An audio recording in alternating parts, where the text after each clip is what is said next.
Oh, for fuck's sake. So I apparently did not record anything, and I'm going to have to do this all over again. So I have to try and be amazingly witty twice. That's not likely to happen, so you're getting my sloppy ass seconds, because I just did not hit the record. That's my most rookie error of all my rookie errors. Anyways, I'm Taylor. This is the Cranky Comic Book Review Show. It is March 29th, 2023, and I'm drinking tea because I have bad gut issues. And yeah, let's get into it. Worst to best. Again, even though you didn't see the amazingly witty first time, we're going to go for sloppy shit this time. Deadwood Detectives is number, whatever the fuck this is. Number 4, 3, 7? What the hell number is this? 4. Yeah, this is not very good. It's Pornsack, Pizza Shodi. I'm butchering that last name. That's the writer. Javier Rodriguez in the art. A fill-in artist, which is fun because either this is a miniseries and they couldn't be bothered to have the main artist do the entire damn thing, or it's an ongoing, which I am not going to keep reading. I need to find that out because if it's a miniseries, I'll probably finish it because I'm devoted enough now and I've put enough energy into it. But if it's an ongoing, I'm fucking done. There's a summary in the beginning. And it tells you everything that has been going on. I still forgot.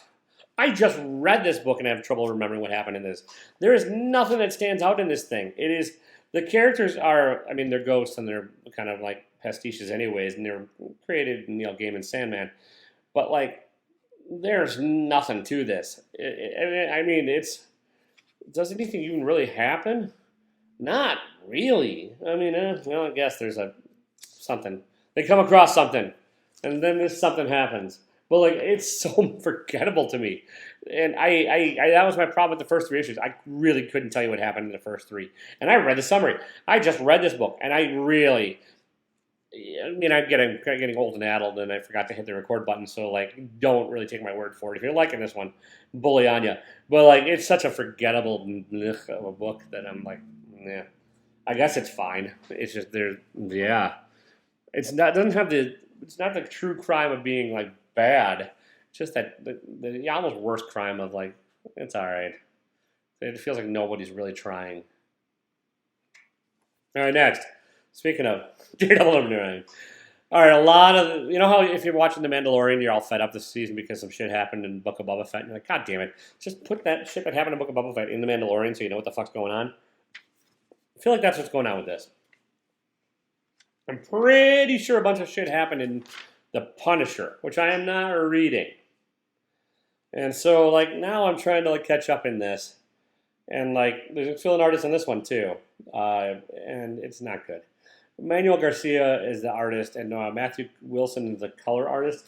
The coloring is just fucking god-awful. It's so basic and phoned in. It feels like a crappy 60s book in that regard. There's no...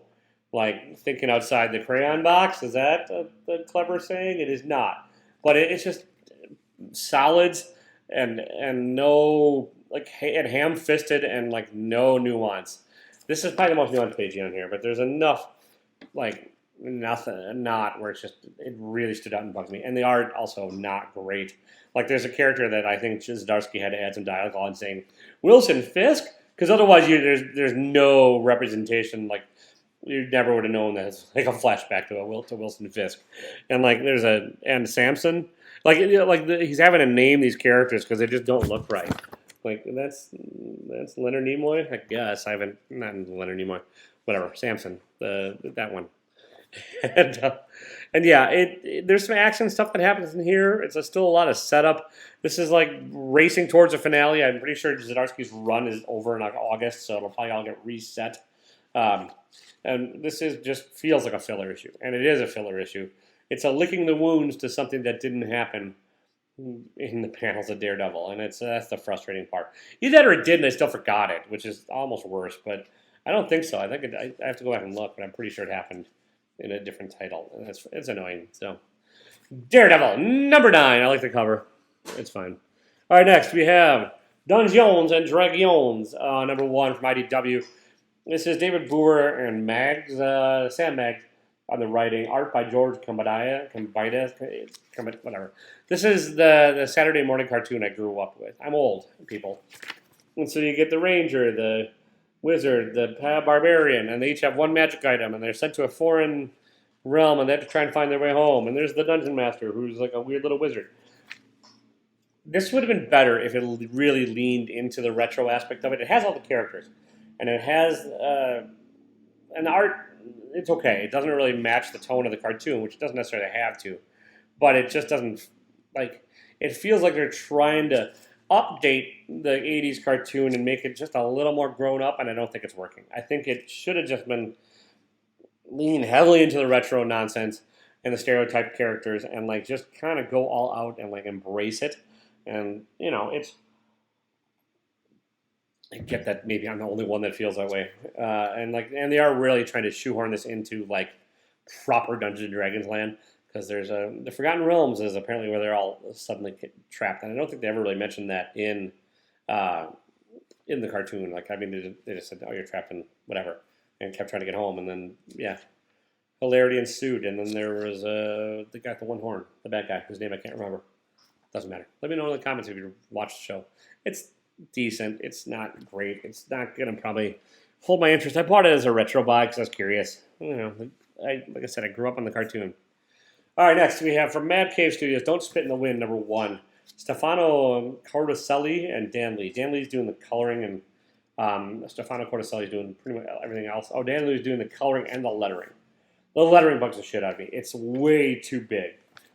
It feels like, and it adds to the feeling, and maybe it's not accurate, but it just feels like the entire book was drawn smaller, blown up bigger. The coloring sort of makes it feel that way too. And then the line work and the pencils, like it all just kind of feels like it was more I mean, it's pretty tight and intricately drawn, but I think that, and I don't think maybe it was blown up. It's hard to tell. I'm going to guess it was all drawn digitally and then color. I mean, it's definitely colored digitally, but I'm guessing it was drawn digitally and some of it was rescaled. It's a gorgeous book, though, even in spite of me just rambling on about that. Like, it's got some Tank Girl-esqueness to it. It's got the post-apocalyptic shenanigans. It's got big, splashy panels. That part is fun. The story? I don't fucking know. The world's over, and, like, this guy's got to go out and find another guy. That's it. I mean, I guess there's other stuff. Like, stuff happens, but it doesn't really make a ton of sense. It doesn't really have anything interesting to say. And, it ends in a weird non-cliffhanger. I don't know, it's okay. Maybe collected it'll read better. I'm probably not going to find out. I think I'm one and done on this. The color, the cover, the lettering bugged me.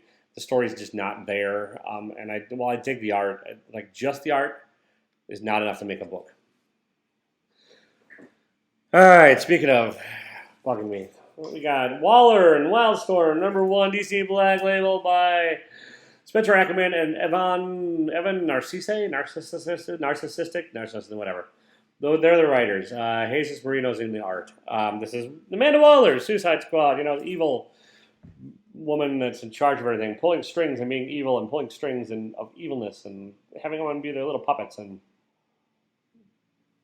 she's 45 steps ahead of everybody, playing 14-dimensional chess while they're playing checkers.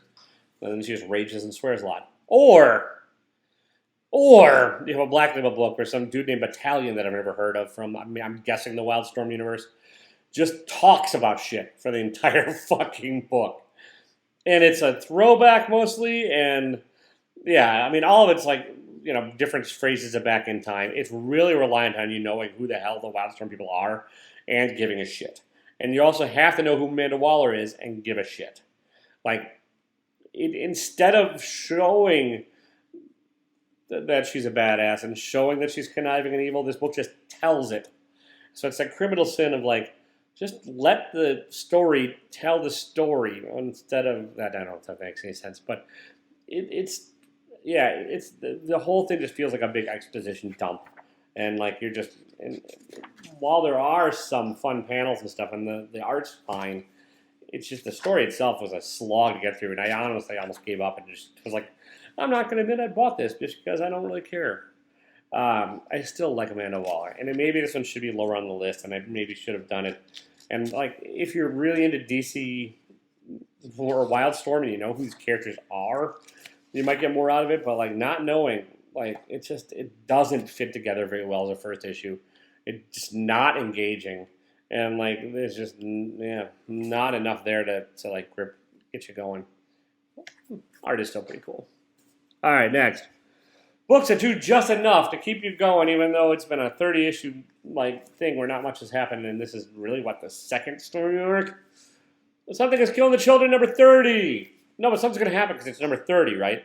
And it's all been this build up, and like we're getting there, right? We're gonna get to the big thing with the Sergeant Slaughter, Erica Slaughter, fighting the duplicit types, and Werther Deledra is gonna like learn how to tell a page without crossing this fucking center line for no goddamn reason. Nope, same shit all the time. It's a slow book. It's Tynan. It's another frustrating stuff. It's character studies. You get like a lot of talkiness and a lot of like just barely inching plots forward.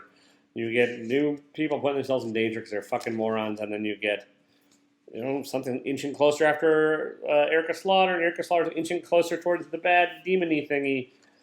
That said, I still like this book just enough to keep going. So you get some rage. I like Werther Deledra's character stuff, and I like the palette, and I actually genuinely don't hate a lot of the art. I hate the layouts, but I don't hate the art. And I think Tynan does have this knack for telling a story. But it's a slow fucking story. It really needs to get somewhere. And like we're 30 issues in, so just get somewhere. The world building is fine. I like the world building. I'm intrigued by it. I think it's great. It's got the mythos of the Slaughter and the dragons and where the fuck. That's fun. But the tale, the A plot, has to plod somewhere and do something. But it feels like it hasn't for 20 issues. It's maybe less than that, but it feels like 20 issues. That good stuff. All right, speaking of the other end of things, Strange Academy Finals number 5. This is Scotty Young, and Humberto Ramos. This one feels like it's going too fast. I know I'm a picky bastard, but it's wrapping up the Strange Academy thing for now, and I've got a feeling it's going to be the end of it. Maybe I'm hoping it'll come back later, and after a break, maybe new characters, new students, new something. But yeah, this is year 1, basically the end of year 1 for Strange Academy. I don't know why they started over as finals. It's just Marvel. They can't help them fucking selves. They have to restart everything over. And this is Doyle Dumamu, and all these characters I've really grown to like, and I still do like them. And I like this book. It just, even though we've been dealing with this plot for 5 issues, it feels a bit rushed. Like there's one character that turned to evil without spoiling it, and the motives for that still feel like what the fuck? Why? Other than a little bit mad, has this happened? And it's sort of getting addressed in this issue. Not really. I think this is the second to last issue. The next issue is probably going to wrap it all up. I hope they're going to do an effective job of it. I'm optimistic. I do like Scotty Young. I like Humberto Ramos. I've grown to like this cast of characters, and I'm looking forward to seeing where it ends. It's just, the pacing on this one's just a little wonky for my liking. So, Strange Academy Finals. Finally. All right, next we have Doom Patrol Numero Uno. Oh, and this is technically Unstoppable Doom Patrol number 1 by, I still can't fucking remember, Dennis Culver and Chris Burnham. So Dennis Culver on the writing, Chris Burnham on the art. Here's the thing. See this? They're all kind of in a uniform in the team. That's this volume, I guess. I like Doom Patrol when they're wacky and disjointed and dysfunctional and just kind of embrace the weird. This is not that iteration. This is a team that mostly functions, although there's a bit of bickering, and they're a team. And it's kind of weird, but not really. It feels like a very safe take on Doom Patrol. Chris Burnham's art I dig. It's got some solid stuff, and there are giant gorillas and stuff, but that's not really weird for DC. Some of the other previous volumes had a transsexual talking street. This doesn't, or a person Flex Mentalo that could by flexing different muscles had different powers. This is very, very straightforward, and it's a team book, and it's fine, but it just. I will keep it up for an issue or two just to see if it gets weird, but it just really doesn't feel like true Doom Patrol to me. And that's me. I get it. I'm biased. That's how it goes. It is what it is. Let me know if you're a big Doom Patrol fan and you've read other iterations or watched the show or whatever. Let me know down below what you think of this one. It's not bad. It's not awful. I do think it's middle of the road for this week, and so it's in the middle of the pack. But Doom Patrol, unstoppable. Very stoppable. Murderworld Game Over number 1. This is not necessarily number 1. This is a wrap up of the Murderworld saga for now.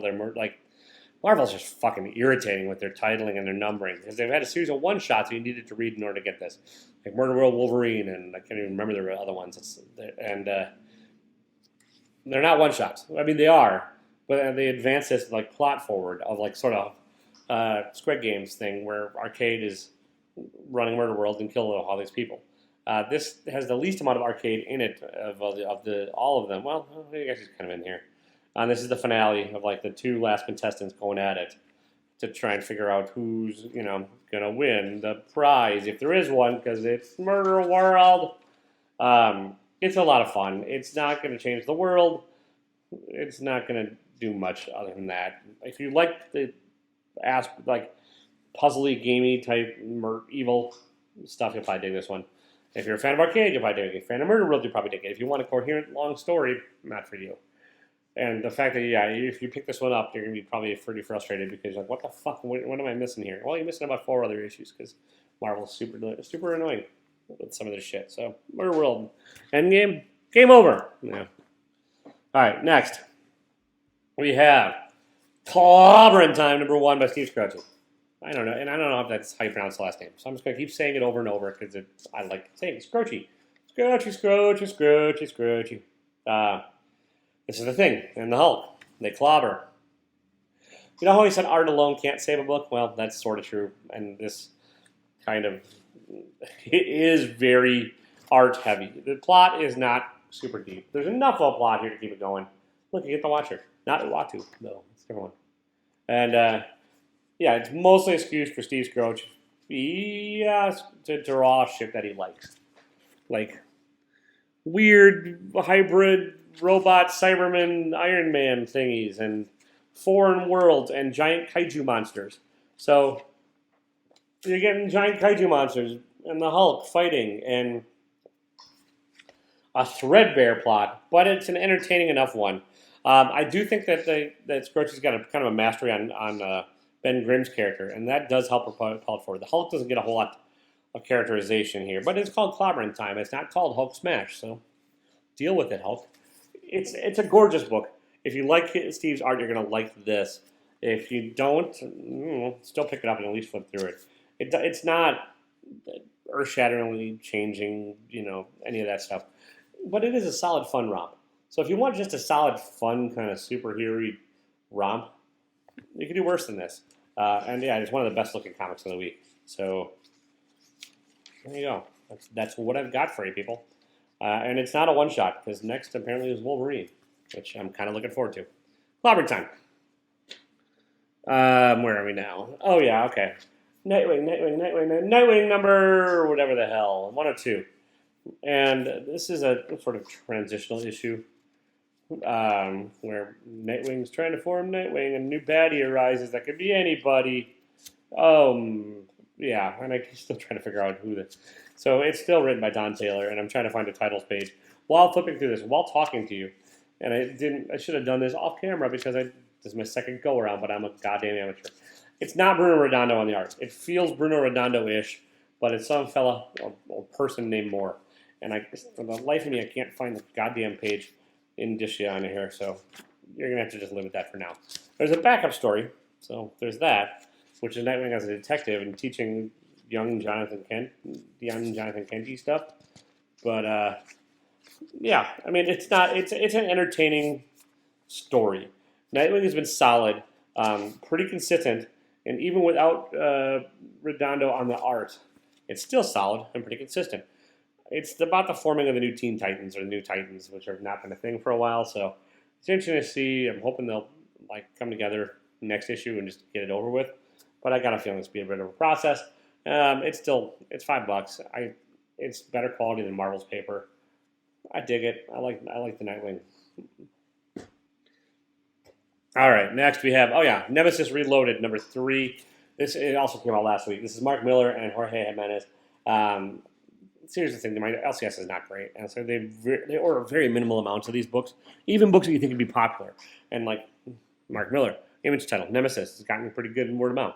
No, I have to go find it elsewhere. So some of these I'm a little bit delayed on. Like Ambassador #1 that just came out this week, Mark Miller, Image Comics, nowhere to be found in my LCS. And I got there early to try and get it, but no. So if you're looking for that review, it'll be coming when I can find the damn book somewhere else. This is basically, this is just Batman if you were really bad.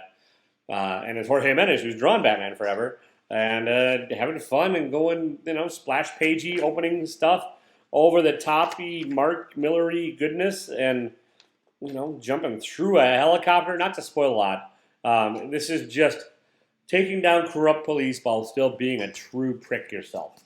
That's Nemesis, and like it's got basically the same. Where's the influences on its sleeve as far as like, oh, it's a Batman stand-in. But that said, it's a lot of fun. It's none of these books this week are going to change the world. None of them are earth-shatteringly good. But this is one of the better ones of the week. You get, Nemesis with machine gun, assault rifle, whatever you want to call it, and his tongue out, and just kind of crazy stupid. Also, fuck assault rifles. Seriously, how many more kids have to die just because you got a tiny dick and want to flout it around and can't go to Starbucks with a goddamn weapon strapped to your ass? All right, next we have Local Man #2. This is the last book, my favorite book of the week.